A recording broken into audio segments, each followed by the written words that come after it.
Hi there, Jeffrey Rhoades from Experimental Homesteader, Exotic Gardening, and Sheri on Richerson.com. Uh, sorry. So, went to work last night at Domino's. Found out that I'd actually been terminated earlier in the month. Terminated from Domino's, man. Yeah. Don't know exactly why I was terminated. Kyle didn't know. He's the general manager of the store that I work at. He was as confused as I was about it because he thought that I was just in the inactive files, and he went to move me into the active and couldn't find me in the active or the inactive, and looked under leave of absence and couldn't find me there, and finally looked in the terminated files, and oh look, there I am. So he reinstated me last night, and I made some deliveries. Didn't do too bad on tips. Didn't take a lot of deliveries, but, was getting back into the swing of it. And so did not work today. And that was the arrangement I'd made with Kyle, at least for temporarily. I'll work on Friday evenings and I'll work on Sunday mornings, but my Saturdays I'm keeping free so that I can do some work around here. Which we got up and went to breakfast. I got awoken by Sheri this morning because someone broke the door on the barn last night.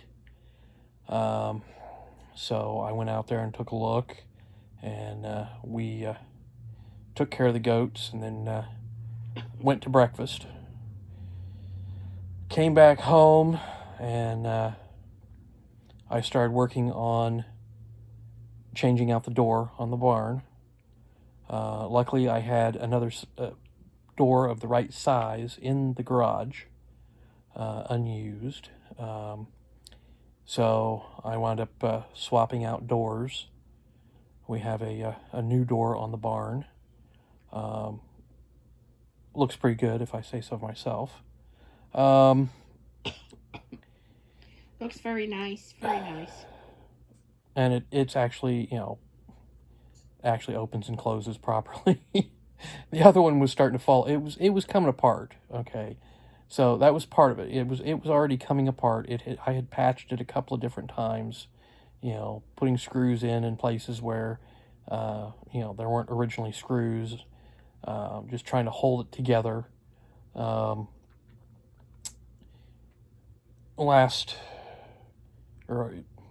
This last fall, Livy was out there and demanding to get into the barn because Sheri was in there, and she smashed some of the glass and did some damage to it.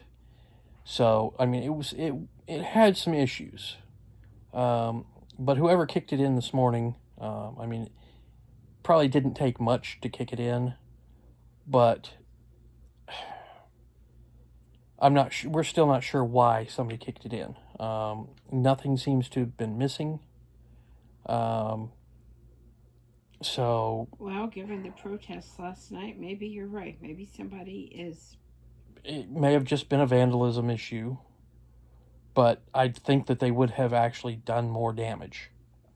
There was stuff sitting around that they could have easily, But maybe they just wanted a place to sleep, like you said.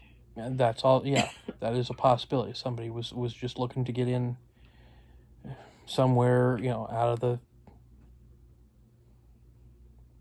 Because I don't think it rained last night, so it wasn't trying to get in out of the rain. But just get in under some shelter, possibly. So I don't know. Confused by that one. But I got the door up. Got the weed eater out. Did some weed eating. I fell in the pond.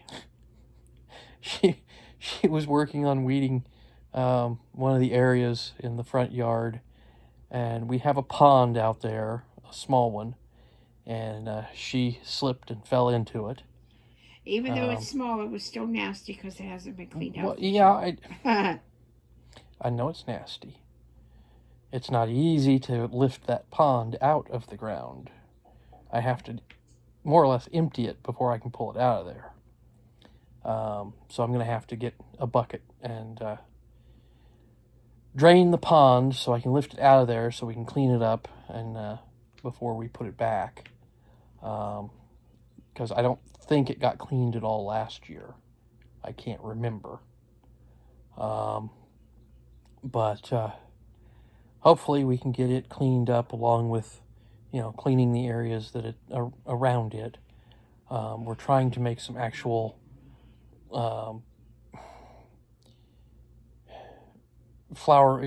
edged flower beds, and make the front yard just, look a little better.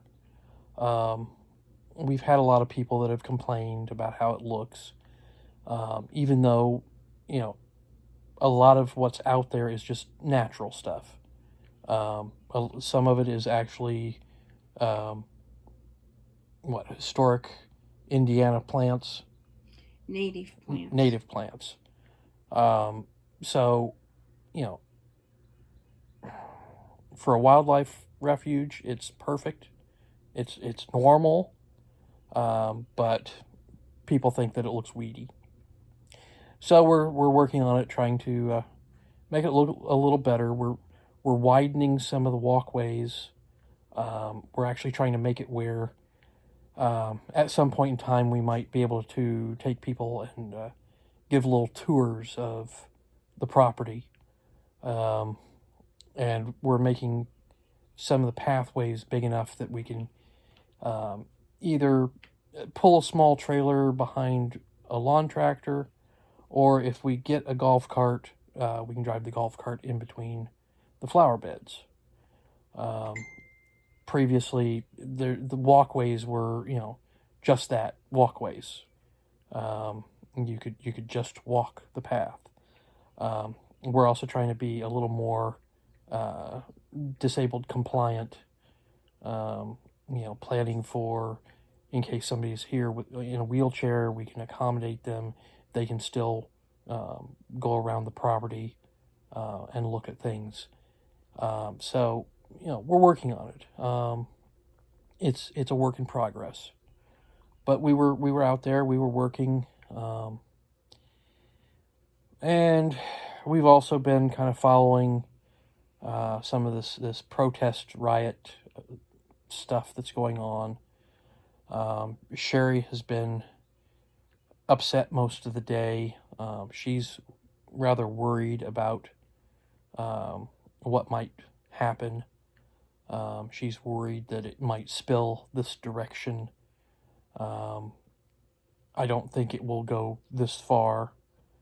I think they'll concentrate downtown, although now there's some discussion of a group that's going to be out on the bypass. So it's got bad enough the big corporation bosses are calling the stores to let the managers know what's going on. Well, at least one. That was Ruler? Yes. Yeah. There was a report that the CEO of Ruler. I don't know if it was the CEO or who, but it was the big wig. Well, one of the big wigs. My guess would be the CEO. But somebody was warned that, or basically threatened, that there was a potential of Molotov cocktails tonight at like 9 o'clock directed towards their store and possibly their employees as they were leaving, because they close at 9 o'clock and leave about that time. And so they were being warned, and the somebody basically from, I guess, corporate or something along those lines was letting the manager and the employees know to be careful, to be on the lookout, to be safe. So we'll see what happens. I just, this all seems a little over the top to me.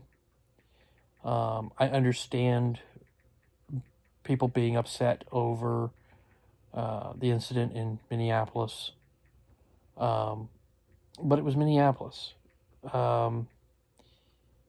Yes, there are law enforcement officers who are corrupt, violent, bad. Just, there are some that shouldn't be on the force. And there are some, most any police department might have a few. But in general, most of the people are decent, honest individuals. And, just because this type of thing happens someplace like Minneapolis doesn't mean it's going to happen in Marion. So the idea of protesting and lashing out at the police in Marion seems a little, out there to me. I can understand maybe, a peaceful protest or a candlelight vigil to show support of the family of the individual in Minneapolis. But the idea of a violent riot just doesn't make any sense. But that's just my opinion, so hey. Anyways, I think that's going to do it for tonight. So please subscribe. Give us thumbs up, thumbs down, comments below. We'll see you tomorrow. Stay safe out there.